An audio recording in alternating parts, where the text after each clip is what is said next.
If you're a physician in the US who's ever thought, maybe Canada would be better, you're not alone. Burnout is real, malpractice costs are high, and dealing with insurance companies feels like a full-time job on top of practicing medicine. But here's the real question. If you move to Canada, will those problems actually go away? Or just show up in a different form? That's what we are going to unpack in this video. I am Emma. I'm a financial advisor who specializes in helping professionals and families navigate big financial decisions. Section 1. Why US doctors think about moving to Canada. 1. Burnout and admin overload. Nearly half of US physicians report burnout, much of it from paperwork and insurance battles.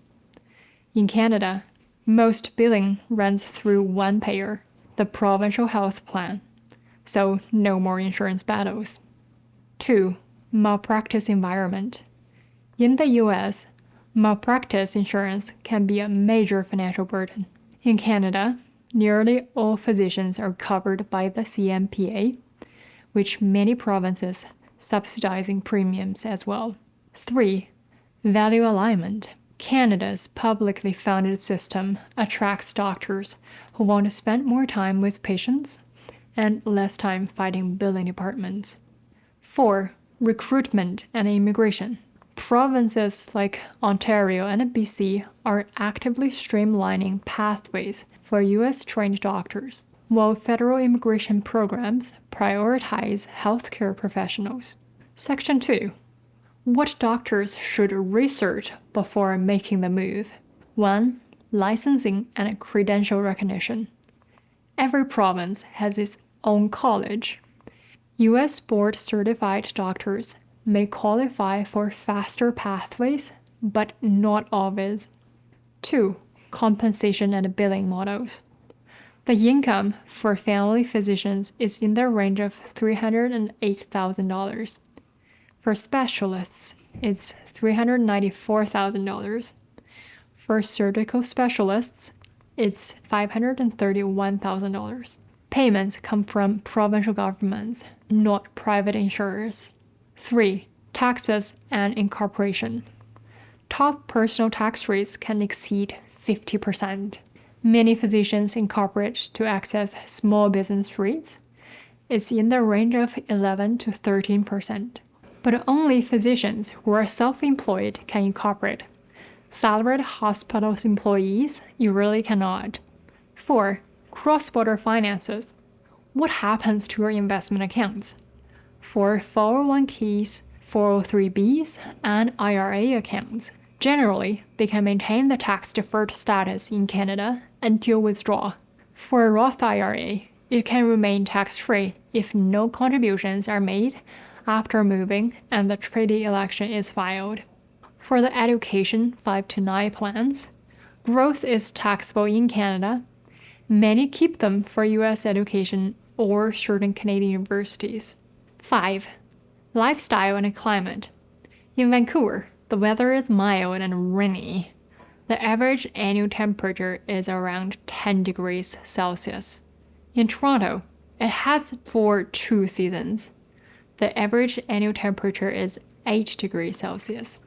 The rest of Canada, they have harsh winters.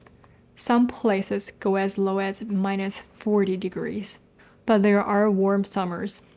Section 3. Does moving solve the problems? If you're burned out from US insurance battles or malpractice costs, Canada can feel like a breath of fresh air, but there are new challenges, such as higher personal tax rates, licensing delays that can take months or sometimes years. There are fewer opportunities for private practice, resources constraints in a publicly funded system. So, moving to Canada doesn't erase challenges. It trades one set for another. The real question is, which set of challenges better fits your life and values? Section 4. Clear next steps. If you are seriously considering a move, Here's the process most physicians should follow. 1. Pick your province. The licensing rules and practice environments differ. Start with where you actually want to live and work. 2. Check your licensing pathway. Go to the Provincial College of Physicians website and see if your US board certification qualifies for fast track. 3. Run the numbers. Look at tax rates, incorporation rules, and average compensation in that province. 4.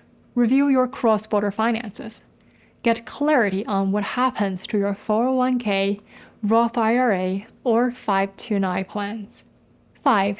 Talk to a cross-border CPA and immigration professional. They'll help you avoid costly mistakes before you commit. If you're watching this, you are already on the right path because the physicians who succeed are the ones who do their homework first. So, should US doctors move to Canada? The answer isn't yes or no. It's, does Canada solve the problems you want to escape? And can you handle the trade-offs that come with it? If you want clarity on your own situation, especially when it comes to finances and planning a cross-border move, send me an email. Let's make sure your next step is the right one.